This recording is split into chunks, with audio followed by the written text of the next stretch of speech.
ناظرین محترم السلام علیکم۔ امید کرتا ہوں کہ آپ سب لوگ خیریت سے ہوں گے۔ مدنی وائس میں آپ کو خوش آمدید کہتے ہیں۔ ہلاکو خان جس نے اللہ کی طاقت کا مذاق اڑایا، پھر دیکھیں اللہ نے کیسے اپنی طاقت کا جلوہ دکھایا۔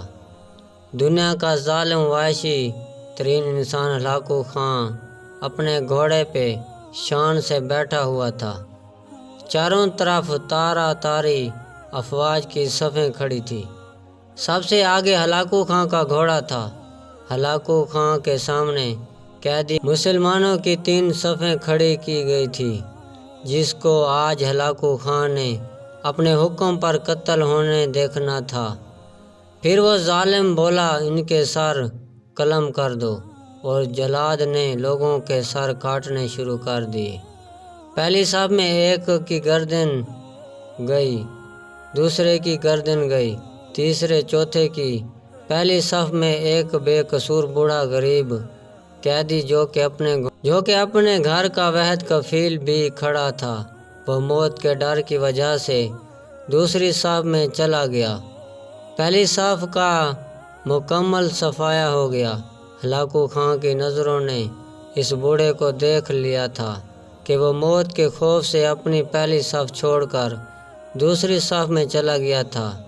ہلاکو خان گھوڑے پہ بیٹھا ہوا، ہاتھ میں طاقتور گرز لیے اچھل کر اس سے کھیل رہا تھا، اور مسلمان ان کے قتل کا منظر دیکھ کر اس کھیل سے خود کو خوش کر رہا تھا۔ جلادوں نے دوسری صف پہ تلوار کے وار شروع کیے۔ گردنیں آن کی آن میں گرنے لگی۔ جلاد تلوار چلا رہے تھے اور خون کے فوارے اچھل اچھل کر زمین پہ گر رہے تھے۔ اس بوڑھے بابا نے جب دیکھا کہ دوسری صف کے لوگوں کی گردنیں کاٹ کر اس کی باری بہت جلد آنے والی ہے، تو وہ بھاگ کر تیسری صف میں کھڑا ہو گیا۔ ہلاکو خان کی نظریں بوڑھے پہ جمی ہوئی تھی کہ اب تو تیری صف آخری ہے، اس کے بعد یہ کہاں چھپنے کی کوشش کرے گا؟ اس بے وقوف بوڑھے کو میری تلوار سے کون بچا سکتا ہے؟ میں نے لاکھوں انسان مار دیے تو یہ کب تک بچے گا؟ تیسری صف پہ جلادوں کی تلواریں بجلی بن کر گر رہی تھی۔ ہلاکو خان کی نظریں مسلسل اس بوڑھے پہ تھی کہ کیسے وہ بے چین ہو کر موت کی وجہ سے بے قرار ہے۔ تیسری صف کے انسانوں کی گردنیں گر رہی تھی۔ جلاد بجلی کی سی تیزی سے اس بوڑھے بابا کو پہنچا۔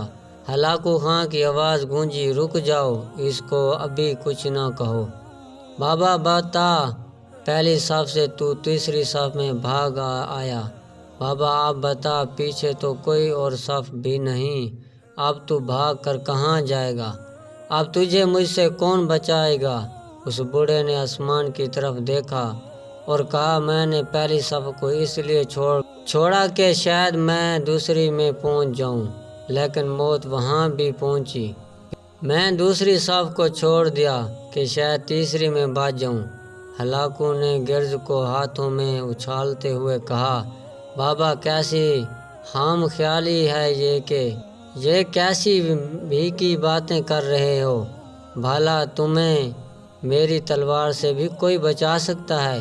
بڑے مسلمان نے زمین و آسمان کی ہر چیز کے مالک اس وحدہ لا شریک رب پر یقین کے ساتھ کہا، وہ اوپر والی ذات اگر چاہے تو کچھ بھی ہو سکتا ہے، اور اگر وہ چاہے تو مجھے تجھ سے بچا سکتا ہے۔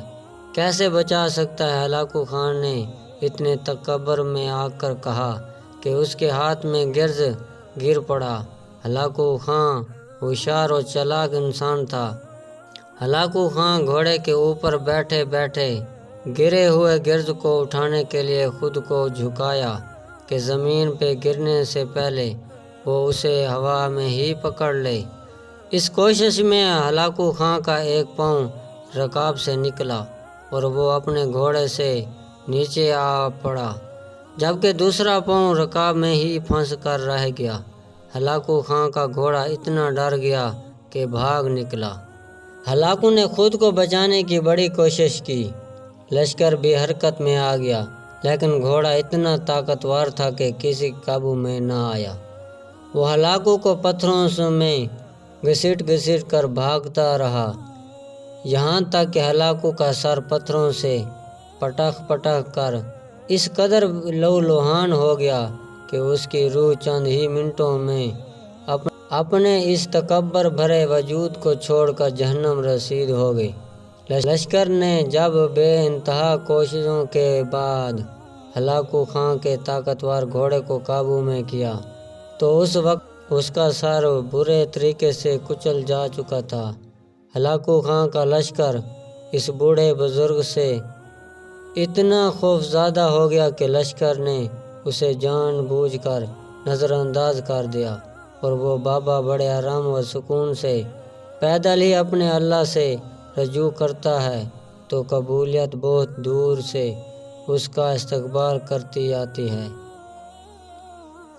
یہ تحریر تمام اہل ایمان خصوصاً قانون و انصاف کے رکھوالوں کے لیے ہے۔